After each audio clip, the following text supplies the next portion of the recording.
We finally have a ruling on tariffs. On February 20th, the U.S. Supreme Court invalidated the most expansive tariffs imposed by President Donald Trump, holding that the administration exceeded its authority under the International Emergency Economic Powers Act, IEEPA, when it levied broad import taxes without clear legislative authorization. The ruling was delivered in a 6-3 decision by the nation's highest court, joining conservative and liberal justices in a majority that emphasized Congress's exclusive constitutional power to levy taxes on imported goods. The tariffs in question had generated more than $133 billion for the U.S. Treasury through import duties collected under IEEPA. While the court struck down the legal basis for those tariffs, it did not specify a mechanism for refunding the money already collected, leaving unresolved how or even whether importers and others will recoup funds paid under now invalid levies. There's nobody left to appeal to.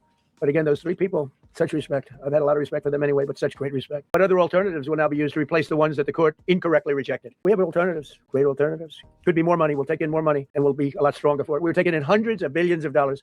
We'll continue to do so. To show you how ridiculous the opinion is, however, the court said that I'm not allowed to charge even $1. I can't charge $1. Can't charge $1. I assume to protect other countries. This must have been done to protect those other countries, certainly not the United States of America, which they should be interested in protecting. That's what they're supposed to be protecting. But I am allowed to cut off any and all trade or business with that same country. In other words, I can destroy the trade. I can destroy the country.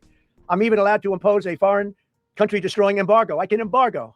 I can do anything I want, but I can't charge $1. In the immediate aftermath of the 2025 decision, companies that paid the unlawful tariffs, from multinational retailers to smaller importers, began seeking refunds in lower courts, anticipating that judgments from the U.S. Court of International Trade could create pathways for reimbursement. Experts estimate the total at stake could approach $175 billion or more, depending on how retroactive accounting and legal interpretation unfold. Justices in dissent, notably Brett Kavanaugh, warned that the absence of guidance on refunds could lead to procedural complexity and prolonged litigation, while acknowledging that battles over refund logistics could extend for years. While the invalidation of the IEEPA tariffs will likely ease some cost pressures on trade and potentially moderate inflationary impacts, the path to repayment is far from straightforward. Most consumers who bore tariff costs indirectly through higher retail prices are unlikely to receive direct refunds, as restitution is expected to flow first to registered importers of record, not end consumers. Well, Trump isn't happy about this, as expected. The Supreme Court's decision striking down the tariffs represents a significant assertion of constitutional boundaries between executive and legislative branches. This is why we have a separation of powers. By reaffirming that Congress may authorize broad tax measures on imports, the court has drawn a line around unilateral executive economic policymaking. But the absence of a refund resolution in the opinion introduces a profound administrative and legal question that could overshadow the merits of the ruling itself. Let's not mince words here. This is a win for Congress.